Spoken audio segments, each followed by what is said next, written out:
Let's get Polymega. More about this and other stories on This Week in Retro. High-resolution color graphics. This land of high technology. The revolution in technology that made the information age possible. Those kids are not afraid of computers.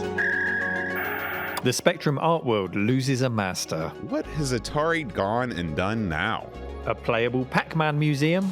And Polymega gets N64 support. All this plus our community question of the week on This Week in Retro. Up-to-date news for out-of-date tech. How are you doing this week, John? Are you all right, mate? I'm doing just great. I'm doing great. You know, it's winter has arrived here in West Virginia.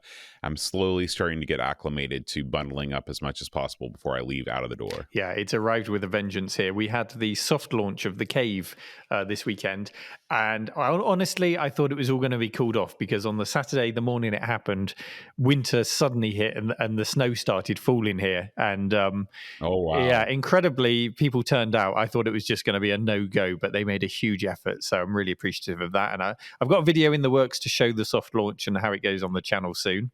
So I'm looking forward to sharing that.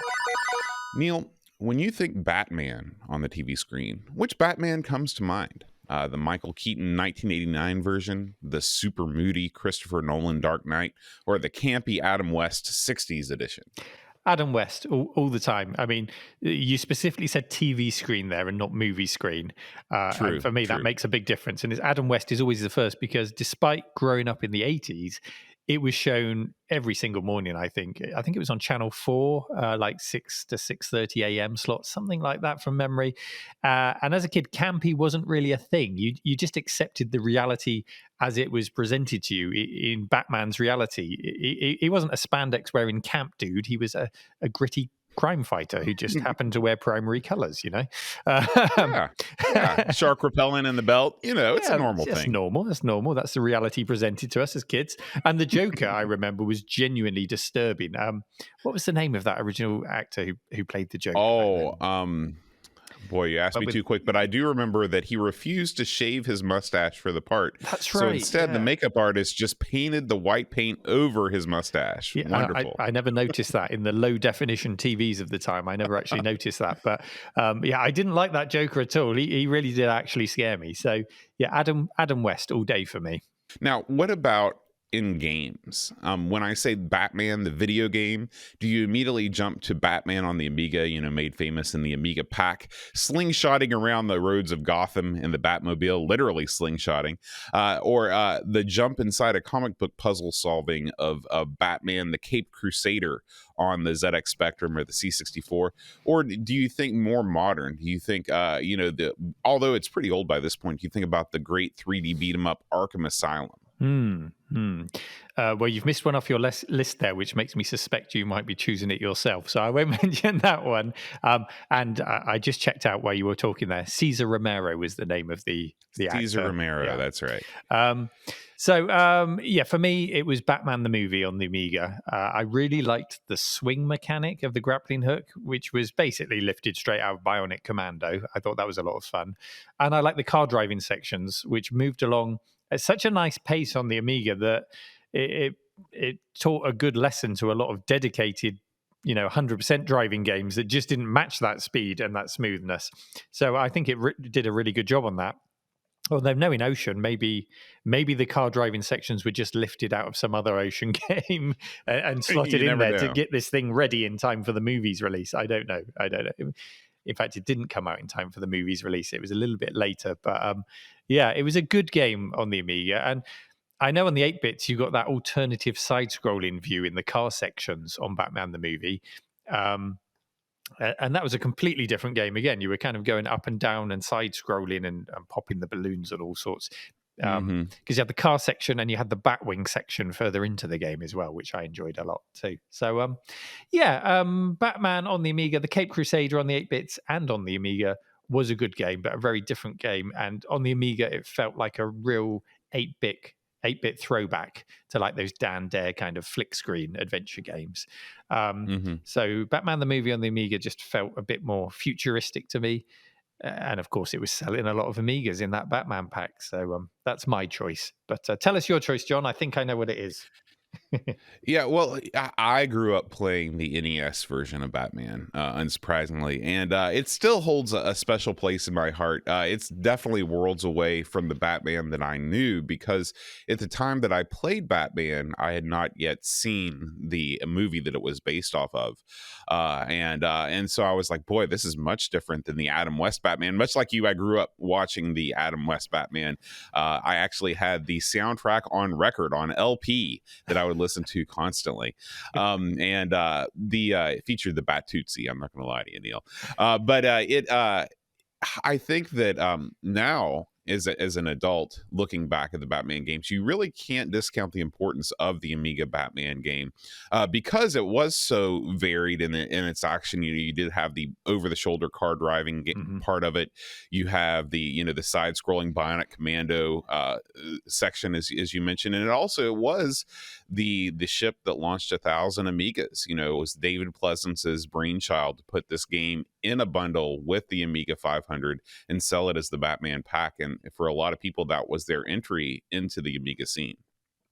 So, yeah. But anyway, whichever version of Batman springs immediately to mind, all video game versions of The Dark Knight owe just a little bit of gratitude to the first ever video game in which you played the pointy-eared hero, and that is Batman for the ZX Spectrum, of course, released by Ocean Software in 1986.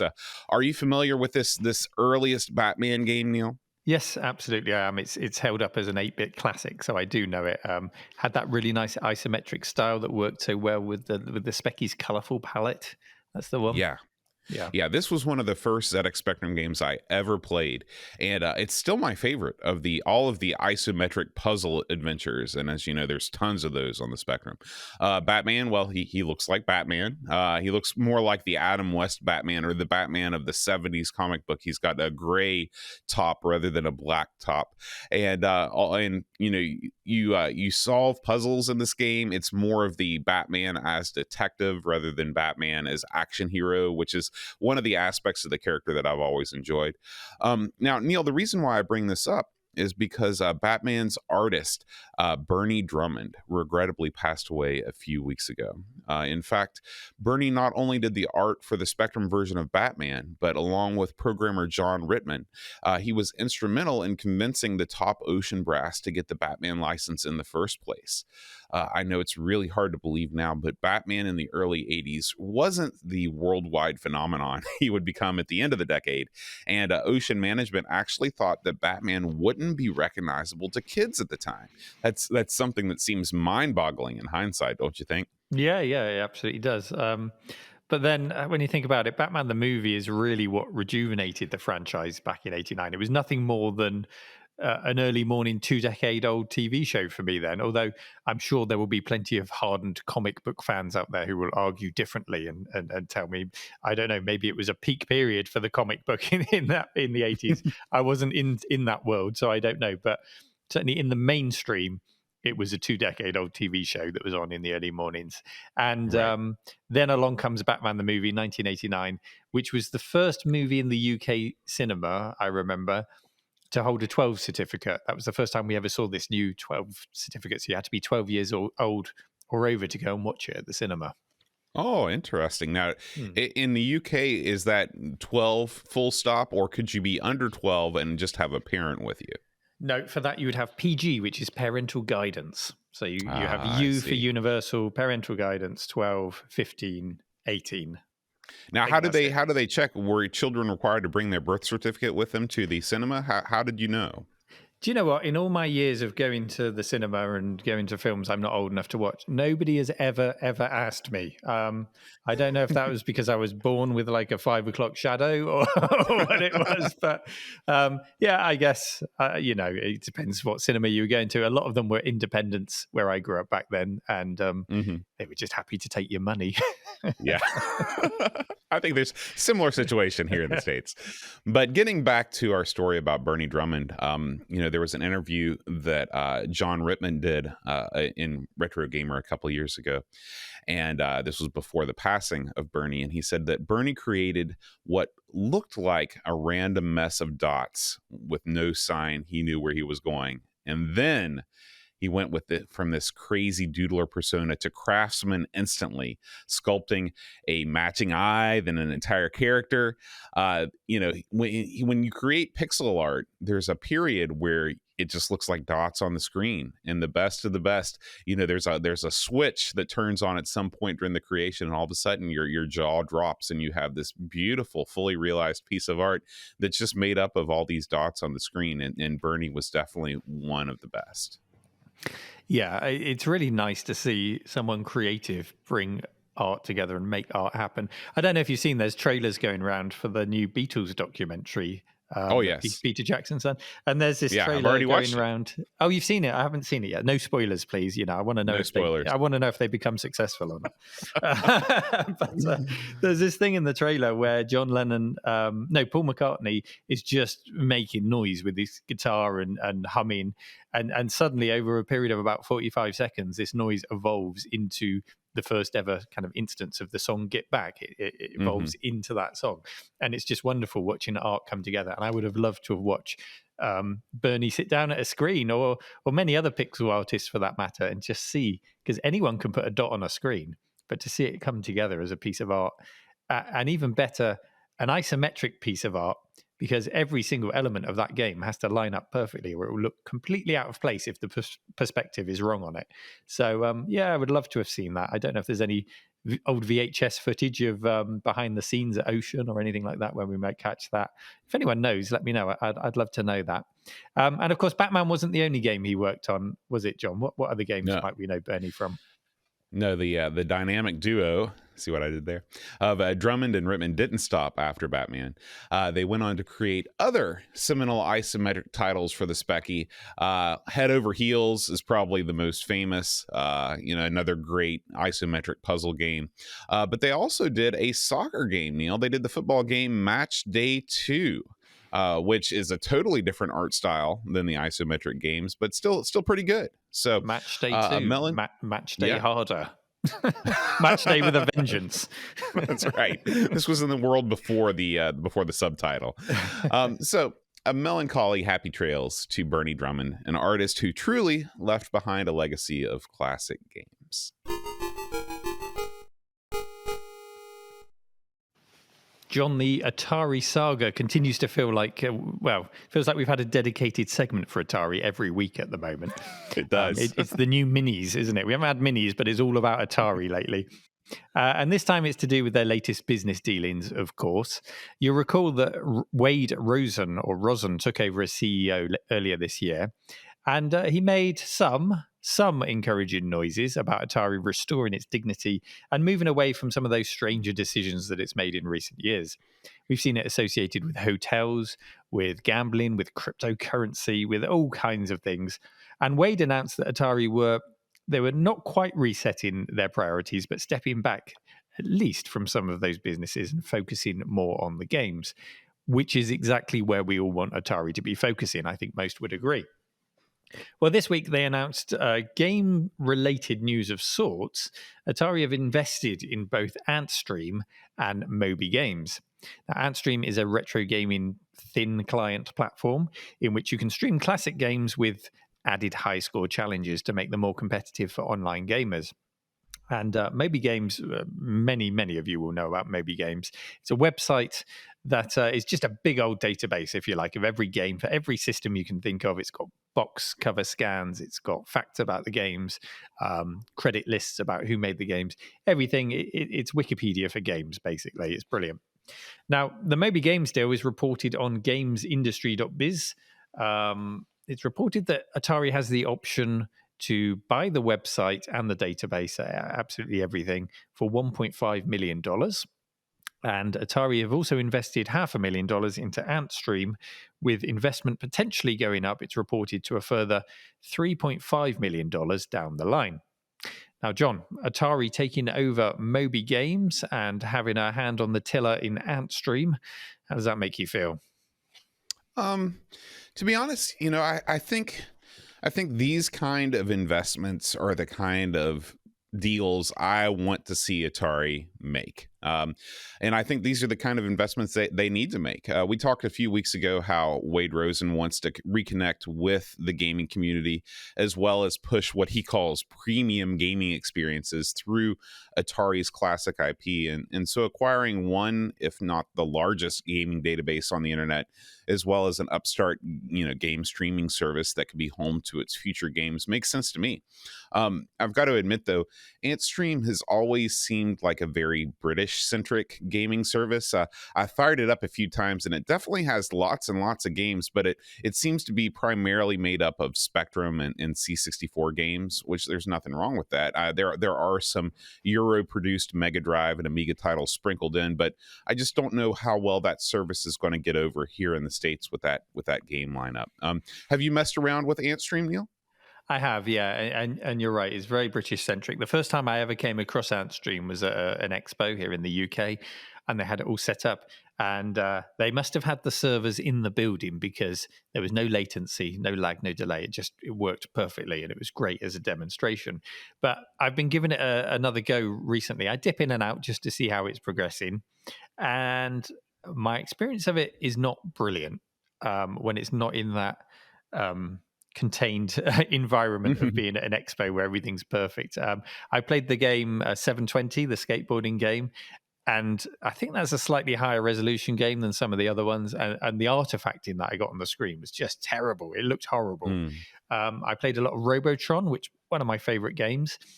And that was nowhere near as bad as 720 in terms of artifacting, but it's a very, very fast-paced game. So there were occasions where there was just a small area of the screen that had a bit of artifacting just for a moment, and that was enough for me to run into something. And it was frustrating. It's when things like that happen that the game you're playing doesn't feel fair, and that's when the enjoyment is lost. It's not something that you've done. It's completely out of your control. It's just not fair, and I don't like those situations.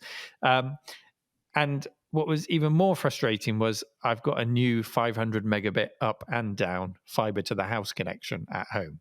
So there's no way that my connection was the Your problem internet with this. speed is fine. Yeah. The internet speed is fine for running ZX Spectrum games, it works on a system of gems. You've got to have enough gems to spend on the games to keep playing them, or you've got to buy them, or you've got to watch adverts. It's all that kind of a deal. So it's not a great experience for me. But that being said, where it could improve is something that you touched on, very British-centric. It's a bit odd going into a service like this and saying, I want to play Vigilante or whatever. I'm just making this up. I don't know that this is the case, but let's say Vigilante and the Spectrum version comes up, not the arcade version.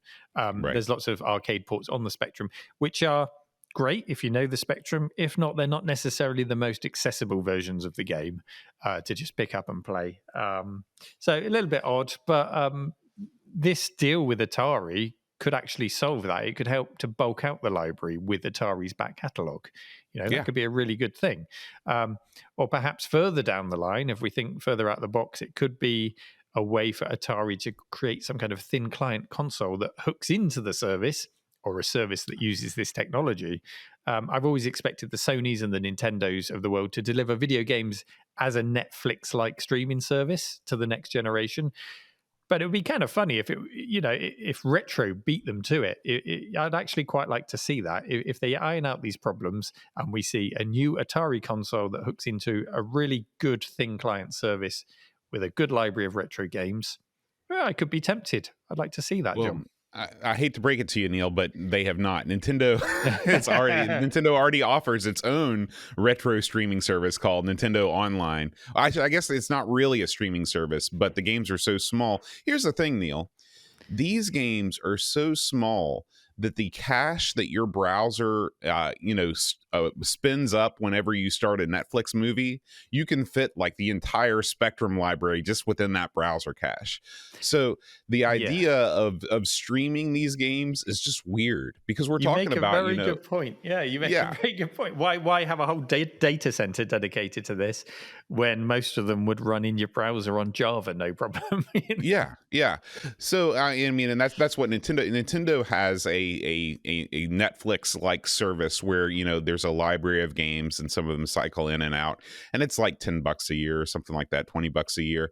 And it's part of the value add of being able to play Nintendo Switch games online with other people and things like that. Sony has a similar thing with PlayStation Plus. I think that there are some retro titles available on there, but you bring up a good point with the, you know, you talk about Atari creating a thin client console. Well, Atari does have a console already, you know, this new Atari VCS.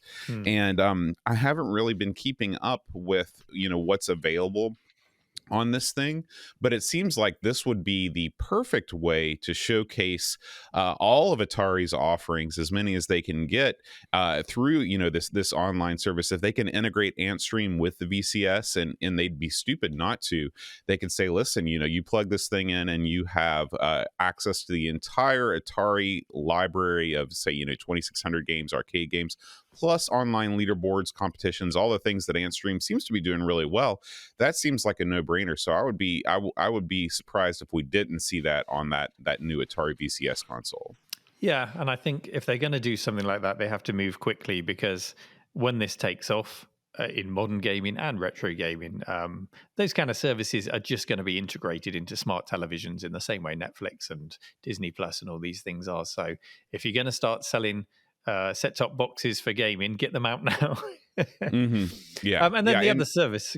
Go ahead, John. Go ahead. Oh, I was just going to say that, you know, one thing that AntStream does not offer that I think would be a killer feature is online co-op multiplayer.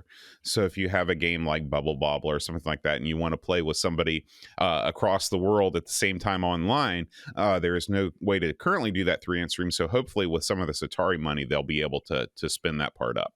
Oh, yeah, I hadn't thought about that. I know there's challenges and scores to beat that are shared online. I just kind of assumed that you could play two-player. I didn't look into that. So that is a big omission if that's not in there, yeah. And then the other service, Moby Games. I mean, can Atari do anything to actually screw that up as a service? You know, it's a nice, uncomplicated website that lets you get the information you want pretty quickly. $1.5 million is not a huge sum of money in the modern day with video games and website businesses. So perhaps it's as simple as wanting to buy and control a destination that they know their demographic of gamers will be visiting regularly, and all the perks that go with that audience. Maybe it's just that simple. I don't know. Or maybe they want a bit more integration. Maybe they're going to hook up AntStream to Moby Games, look up a game, press a button, you start streaming it from right there in the website. Maybe something like that. I don't know. It's pure speculation, John, but you're right when you said that you were happy to see Atari investing in these kinds of services. All of these things we're speculating about are possibilities because of this move, and who knows what other possibilities they've thought of them. It's a lot, you know, it's a lot of money. They will have thought about what they're doing and why they're doing it, and hopefully we'll see all of this come to fruition soon. See what Atari's grand plan is. Certainly more interesting than hotels and cryptocurrency, though. So, yeah, more Atari shenanigans, but moves that have a motive that I can understand. And here's hoping that there are steps to more Atari games, and they don't cause too much pain for fans of the existing services that they're muscling in on along the way. Neil, can you ever get enough Pac Man? Honest answer, John. Yes. I mean, there's no denying that is an important game in video game history, but I'll be honest with you, John. I do feel like I've played enough Pac-Man, a lot of Pac-Man. Yeah, probably enough for a lifetime, don't you? No. I can't get enough Pac-Man, Neil, and I'm serious. This is one of these games. Now, of course, the original arcade game Pac-Man, yes. If I could go the rest of my life and never play original Pac-Man again, I would probably be okay. But there are so many permutations. There's so many variations out there. You know, Pac-Man is just one of these evergreen games for me that I can always sit down and play one of the games of the series and have a good time. There's tons of these games, Neil. If you were gonna take a guess at how many Pac-Man games there have been released over the years, and I'm just limiting this to official games, not clones. If we mentioned clones, the numbers would be astronomical. But anyway, care to take a guess on how many different official Pac-Man games there have been? Just official Pac-Man games. with the character in, I guess. Right. So we're talking Pac-Man, Pac-Land, Miss Pac-Man, Mhm. all of these things. I mean, just a wild stab in the dark. There has to be 100 Namco Pac things at least, surely. Well, in preparation for this story, I poked around a bit online, and between arcade games, spin-offs, mechanical games like, crane machines and things like that, the abomination that is Pac-Land, there are over 200 Pac-Man games. We 200, talked wow. about this. Yeah, 200. We talked about this just a couple weeks ago when we discussed the passing of Hiroshi Ono. But if Pac-Man isn't the most prolific and recognizable video game character out there, he's certainly somewhere near the top of the list. Something tells me that we're about to add one more Pac-Man to that ever-expanding list, John. Am I right? You are correct, good sir. Well, kind of. Pac-Man is getting a brand new compilation called Pac Man Museum Plus. Plus, Neil. It doesn't have all 200 games on it, but it does contain 14 of the Yellow Guy's most interesting outings. Of course, you get the OG Pac-Man and the other 80s arcade appearances of Super Pac-Man, Pac and Pal, Pac-Mania. But there's also some interesting choices here, some of which I'm pretty sure have not been made available in digital formats before. You've got Pac Attack, which is a Tetris-like puzzle game I actually owned on the Game Gear back in the day. You've got a game called Pac and Roll Remix, Pac and Roll, which looks sort of like Super Monkey Ball, and by sort of like, I mean really like, and Pac in Time, which, if you didn't know this is actually pretty interesting. Pac in Time is actually a reskinned version of one of my favorite Amiga games, Fury of the Furries. Did you ever play Fury of the Furries, Neil? Oh, yeah, that's kind of developed out of a team of Demoscene guys, and it's got fantastic music, just a really great little puzzle game. Yeah, love it. Yeah, so I guess they sold that that game to somebody over at Namco, and Namco said, you know what, we're going to turn this into Pac-Man going back in time, and so it was.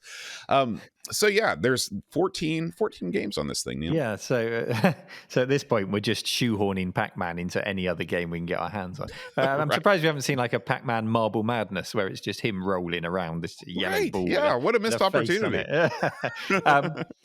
We're just going to do a quick edit here because I want to show you one of my favorite Pac-Man things over there. I'm just going to grab it 1 second. So there you go, John. I don't know if you've seen this before. This is official. It's called Pac-Man 2. And it's Pac-Man 2 tabletop game, and it's 2-player simultaneous head-to-head Pac-Man. So oh my gosh! You both sit at either end and you play 2-player, which is, I'm not sure if that features in any of the arcade versions of Pac-Man's, but it's a lot of fun. Now, is this is one of these games that's like an LED game, right, where you have a segmented display? Exactly. And yes. Yeah. Well, I have a similar version right here in my hot hands. This is the Coleco tabletop version of Pac-Man, and I believe that the same shall we call it an engine? The same engine that powers your tabletop is the same one that's in this mini arcade machine, because this too features a 2-player simultaneous Pac-Man mode. There we go. 2 joysticks here. Yeah. See, we had one that looked very much like that. I think it was probably distributed by Grandstand or someone like that over here, not Coleco, but it wasn't 2-player that I remember. So there you go. 2-player Pac-Man is a fun way that I can still enjoy Pac-Man despite being sick to the back teeth of Pac-Man in a lot of instances. So back to this pack then, this Pac-Man pack. 14 games, I think you said. So no Atari 2600 version of Pac-Man included in this, John? For some reason, they left that one out, Neil. I think that the powers that be at Namco would probably like for that version of Pac-Man to disappear in much the same way the Star Wars Christmas special has vanished from the face of the earth. And you mentioned was Pac-Land in there? I couldn't remember if you Pac-Land is in there. Yes. Yes. You obviously have a bit of hate for Pac-Land, but I do. I'm quite fond of it. I quite like that little ditty music going and his little legs going and his hat as he jumps over. I do like his hat. Cars. Yeah, the ghosts driving the cars. I quite like that. It's a fun little game. And then in this pack, what are some of the more modern outings then? Because I know there was like mobile versions of Pac-Man, which were like endless runners and things like that came out a few years ago. Do we have any of those? all of that stuff is on there. So Pac Man 256, which is the endless runner, that actually is quite a lot of fun to play. That's on there, as well as something called Pac Man Battle Royale. Wow. Because Battle Royale. Yeah. who doesn't need a Pac Man Battle Royale game, right? There we go. We're just shoehorning him into modern games Right. again. I mean, how Right. long before we get sort of Pac-Man Survival? Where you're sort of deserted on an island and you have to fight back the zombies and Zombies, yeah, that's you know, can you wedge Pac-Man into whatever genre is hot at the time? Wouldn't they do better just to come up with a new franchise instead of shoehorning Pac-Man in? I don't know. It's obviously working for him, but I can't help but think Pac-Man should be enjoying his retirement by this stage. He should, but as long as he keeps printing money, that is unlikely. It seems like people just can't get enough of Pac-Man, and he is, because of his recognizability and the fact that he is somewhat associated with the family-friendly nature of these games. You can take a Pac-Man Battle Royale, and it's probably not going to be filled with a lot of ultra-violence. It's probably going to be a more family-friendly Battle Royale, kind of like Splatoon turned, the concept of the arena shooter into something that parents might not be as hesitant to let their kids play. But I haven't played these games like Pac-Man Battle Royale and stuff like that, but a lot of times, Pac-Man is one of these games too. When you sit down at a party with people and you want to play video games together, letting everybody have a go at Pac-Man and whatever guise he's currently in, most people tend to enjoy that. So, the only thing that leaves me scratching my head about this collection is the absence of Pac-Man Championship Edition DX. This is the game that I've probably played the most of, and I don't know if you've played this or not, but I first got it on the Xbox 360, I think. And this is a game where you can chain, the maze changes every time you complete half of the maze. You get all the dots. The other half of the maze changes. You can chain ghosts together, and it's a fantastic visual spectacle. Did you play Championship Edition DX, Neil? I did not play Pac-Man Championship Edition DX. Just the name makes me laugh. It is crazy. DX. No, I never played that, but it sounds interesting. Sounds like a new spin on the concept. Yeah. Now, the only thing that leaves me scratching my head about this collection is the absence of a Pac-Man NFT, perhaps. Yeah, well, there's that, but this is really a weird omission. There's no Miss Pac-Man on this collection. Yeah. Now, as much as I love Miss Pac-Man, I mean, it's clearly a better game than the original. I don't believe that the more feminine Pac has been in enough games to warrant her own museum. So I can only sadly deduce that this will be offered up for sale through DLC in the future, and that makes me sad. Yeah. I mean, it's held up as probably the best arcade version, isn't it, Miss Pac-Man? Mm-hmm. So it's a massive absence in the collection. So aside from the games themselves, does this collection give you any kind of feelies or any nice extras in the pack? Is it a physical thing? Well, it's a digital feelie, Neil, and just saying that phrase makes me feel weird, so I will not say it again. One of the coolest aspects about this collection for me is that you get your own virtual arcade full of these machines. So from what I can tell from the screenshots, all the games, whether they originated in the arcade or not, are actually represented by arcade machines, and you can move these around. You can arrange them in any way you like in your virtual arcade. I love this stuff, Neil. Maybe that makes me strange, but I'm cool with it. But anyway, you also earn coins by completing achievements in the games, and you can spend those coins to buy virtual objects to populate your arcade with. So you can buy jukeboxes, benches, and statues. It's kind of like a little Animal Crossing mini game within your Pac Man Museum. It's the Animal Crossing arcade I've always dreamed of, and I'm being serious about that. So that alone may push me over the edge and get me to buy this thing. Now, Neil, how about you? Does this kind of extra content appeal to you at all? Well, this specific example, I'm a sucker for a front end, John, and I admit that there's a little virtual arcade to explore. Then that's a real bonus for me. I've used a similar kind of front end for MAME arcades. I can't remember what it's called, like Neon Retro Arcade, something like that. Yeah, it's exactly what it's called. You know the one? Mm-hmm. You know the one? Yep. And you can even use that in VR, and you can assemble your arcade with your games, configure them all, Absolutely. and then walk around them, walk up to the cabinet. That was such a great experience. So I think that's a really nice way of presenting these games. Even if those games were not necessarily arcade games originally. I mean, just to present them as an arcade you can walk up to is really nice. So yeah, I really like that, and I think the only danger is that mini game segment I might find more enthralling than playing the original Pac Man. I don't know. I might just you might not be wrong around. about that, Neil. Yeah. Yeah. So Pac Man Museum Plus, which again is the name of this game, has been announced for early 2022. And it will be available on all of the major consoles and the PC. So if you're planning on picking it up, or if you have enough versions of Pac-Man to last a lifetime already, we'd love to hear from you in the comments. A quick bit of Polymega news for you now, John. Do you know much about the Polymega? You know, Neil, I was about ready to say, of course I do. But it turns out I was thinking about the Pi Packer. The Pi Packer. This, if you recall, was the online co-op multiplayer adapter thing that uses real cards. So the Polymega uses real cards. That's why it was tied together in my mind.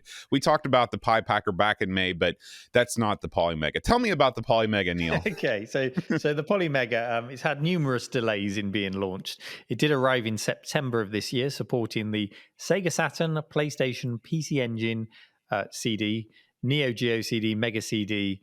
It's got a CD drive, if you hadn't already guessed already. And this system is not FPGA based like the analog branded systems or the Mister or all of those things. Even though it was originally touted as being an FPGA based, they kind of wound back and went to an x86 architecture. So what we're looking at is software emulation. That's the order of the day here. So it's just a very nice looking PC, and it is very nice looking if you look at this thing. Hopefully if you're watching the video, Duncan might put some images up of it. Very sleek. And then if you want to play cartridge based consoles, you need to buy the cart or actually what they call element modules. And the element modules are about $80 each. You slot them on, and then you can play original cartridges. And the big announcement this week from Polymega is that the N64 element module has been announced, in which they say at least 90% of N64 games would work great to near perfect. No price has been announced. Hopefully it'll be about the same $80 as the other element modules that are out there. The main system itself is $449. So you're looking at $449 plus $80 for the module if you want to play N64 games. It's quite a cost, but as I always think with these things, in the context of owning all of the original hardware that it supports, so, Sega Saturn, PlayStation, Neo Geo CD, PC Engine CD, all of those things out of the box, plus N64 on top with this thing, the cost of supporting and maintaining original hardware, modding it to give a modern output for your TV. If you're really into those games, value for money, I think. What do you think, John? I'm about to get fired up, Neil. Oh, here we go. Listen. I've got a software emulator that plays not 90%, 100% of N64 games near perfect, and it does not require some ridiculous $80 module to work. It's called the PC I'm recording this podcast on. What are we doing here, Neil? Why are people paying hundreds and hundreds of dollars for a dolled up, underpowered PC just so they can pay even more money to put a disc in it that emulates through software exactly what a PC running an emulator does without a disc or with a disc in some cases? Am I going crazy? Why is this a thing? Is playing games, and games I might add, that aren't 100% guaranteed to work on this thing really worth it to you? I mean, is having the physical cartridge and placing it into a bay and pushing it down, is that worth $450? Especially when you're playing it on a controller that's about as far away from the originals as possible. I mean, it's stuff like this that makes me wonder if I'm in the right hobby, Neil. It really does. Sorry, I just had to take my headphones off for a breather there, John. You were going at it. Don't shoot the messenger. Don't shoot the messenger. Right, yeah, and breathe. I have to say that yes, okay, those are some of my instincts too on this one. There are perfectly capable N64 emulators out there. Software emulators for every retro system you can think of really exist out there. Considering the outlay for this. And if N64, if you're specifically looking for the N64, if that's your jam, you can pick up the real deal for under £100. It's not like it's a rare console. And, right. You can do a bit of modding for it, but, you might just buy a CRT. You might want to just do it that way and get the real authentic experience with the original controllers, which you mentioned. Controllers are really important. Yeah, it's a tricky one. It's a tricky one. The Polymega, as I said, was originally intended to be an FPGA console, but they did this kind of switcheroo in development to make it an x86 platform. And honestly, given the global chip shortages at the moment, it probably wouldn't be on sale right now if they'd continued down the FPGA route, because those are particularly hard hit. There's a lot of people refreshing Mouser and DigiKey websites at the moment, waiting for their D10 FPGA boards to come back into stock for their misters. So Polymega kind of dodged a bullet there by going down the x86 route. But it does mean, as you say, it's an emulator, a software emulator running on effectively a PC. It's like a laptop, this thing, without a screen that you bolt things on top of. So it's emulation, and Polymega haven't disclosed what emulator they're using, but they are licensing an existing emulator. So there's every chance it's one of the emulators you're already using, John. It's something that Modern Vintage Gamer discussed in his latest video covering the news of the announcement, just sort of feeling out what emulators it could be, but not getting to the bottom of exactly which one it is because it hasn't been announced and nobody's got their hands on this thing yet. So we can only speculate. But just stepping back a bit to the N64, John, can you remember the first time, or have you ever? Well, you have because you mentioned you have, but can you remember the first time you emulated an N64? Oh yeah, absolutely. Because it was one of the times in my life where I was like, wow, we're really living in the future. When I was getting ready to move overseas to Thailand, of course, I couldn't bring my gaming collection with me. And so my buddy Aaron, my podcasting partner, Aaron, he actually took an HP thin client. We talked about thin clients earlier. He took this old HP thin client machine and loaded it up with emulators and games and all kinds of stuff. And I could take this thing with me. It weighed probably about 3 pounds. It was very light. I got a wireless controller for it, and we christened it the Wayback Machine. It ran this front end called GameX, and it was beautiful. It was beautiful, and it emulated the N64. I mean, pretty darn well. I mean, it could play all the games I wanted to play. And this was, 2009, 2010, somewhere around there. So we're talking about, 10, 11 years ago, this stuff has been available. And I loved it. I loved being able to play Mario Golf on the N64, Super Mario 64. It's one of my favorite emulation memories. So yes, I definitely remember, Neil. Yeah, and that really highlights that it doesn't take a particularly powerful machine to achieve this. I was emulating the N64 first time was with the emulator called Ultra HLE back in the late 90s, early 2000s. Oh, wow, yeah. It was certainly on a PC with a 3DFX card because it specifically used Glide and needed 3DFX to get it running. It didn't run a lot of games, but it certainly ran Mario 64 perfectly. I think Zelda as well ran just wonderfully, and it was incredible. And you could scale up and play them at a higher resolution than the original game on your PC. I mean, this is so long ago. I still had a CRT as my current display, so it tells you how long ago it was. So yeah, there are many ways to skin a cat. This cat being the Nintendo 64. But as I say, it looks good, and sometimes that's enough for people just to have a nice looking thing. Yeah. So the other thing is that it takes cartridges, and it doesn't, from what I can gather, it doesn't play these games directly from the cartridge. I think it kind of rips them, or sometimes it downloads the ROM once it's seen you've got the cartridge, and then it's in the system, and then you just put the cartridge in to play it, but it's not using it. Now, I don't mind that. I don't mind that at all, because the experience is identical to me. I put a cartridge in, the game loads, and that's absolutely fine. But yeah, it's worth knowing if that bothers you or not. Does that bother you, John? I don't know.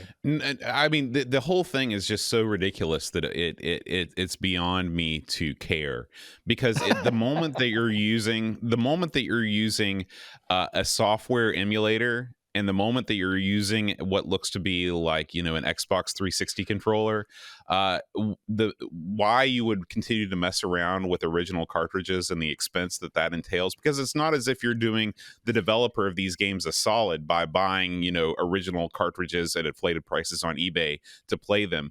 I understand the ritual of classic gaming on original hardware, putting the cartridge in some cases waiting for load times and firing it up. But the minute that you pick up that rip-off 360 controller that the Polymega has, the illusion is shattered for me. So I just don't get this one.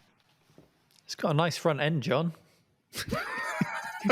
I'm a sucker for a good front end. I'm just like you, Neil, but not at $450. Okay. Well, if you are interested in this thing, check out the Polymega and the N64 add-on using the links in the show notes.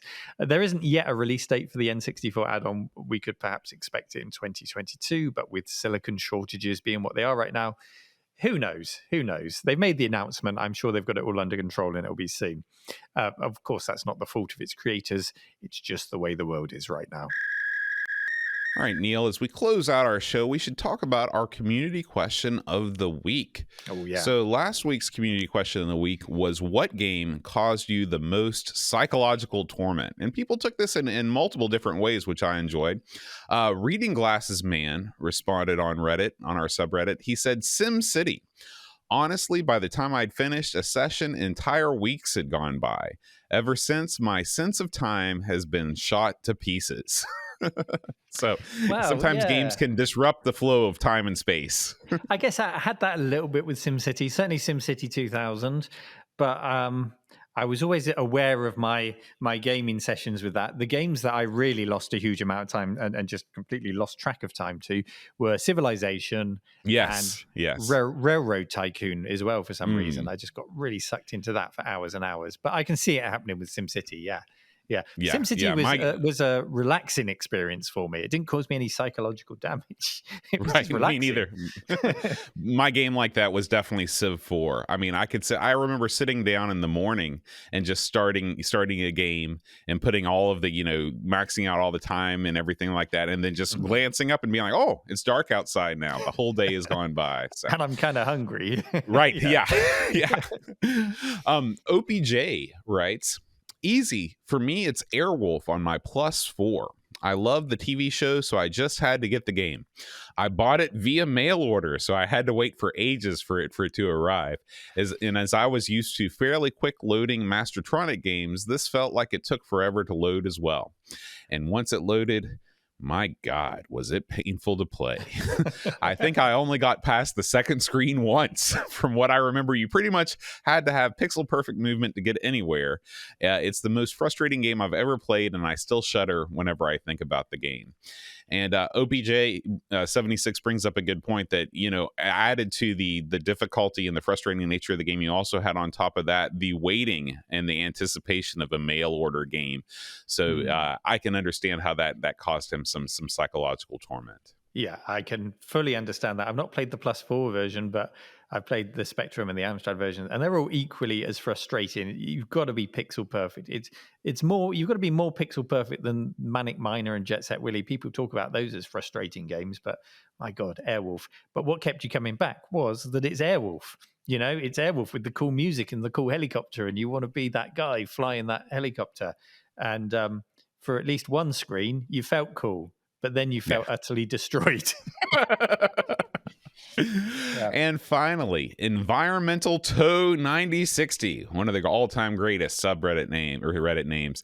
The lava level on the PC Disney Aladdin game caused me, my brother, and my cousins no end of frustration and stress as kids. It's always stuck as one of my stronger memories of playing games as a kid.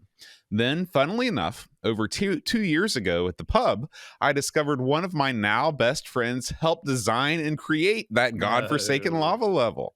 Oh man, wow. Did I call him a few choice words when I found that out. Oh, what a brilliant story. The lava level, is that the one when you're on the flying carpet? Yes, I believe that's the case. Just completely unfair. It's just throwing things at you, and it's just practically guesswork through the whole level. Yeah, brutal. I hope you didn't buy him a drink, and I hope he bought you plenty of drinks that night. Yeah. Me too. I hope so too. So Neil, this week's community question of the week harkens back to our story about the passing of Bernie Drummond, and we'd like to ask, which ZX Spectrum artist is your favorite? So please post your responses in the subreddit, and we'll read the top 3 most upvoted responses on the air next week. This Week in Retro was presented by Neil from RMC and John Shawler. It was produced by me, Duncan Stiles. The podcast version of the show is available through your favourite podcaster, including Apple Podcasts and Spotify, and the video version is available on the This Week in Retro YouTube channel. Join our community subreddit at r/thisweekinretro to suggest and vote on stories we cover on the show. If you watch This Week in Retro on YouTube, please give us a like and subscribe to help us reach new viewers. If you'd like to support the show, please check out the links to our Patreon and Coffee pages in the show notes or in the YouTube description. Thanks for listening, and we'll see you next week for more up-to-date news for out-of-date tech.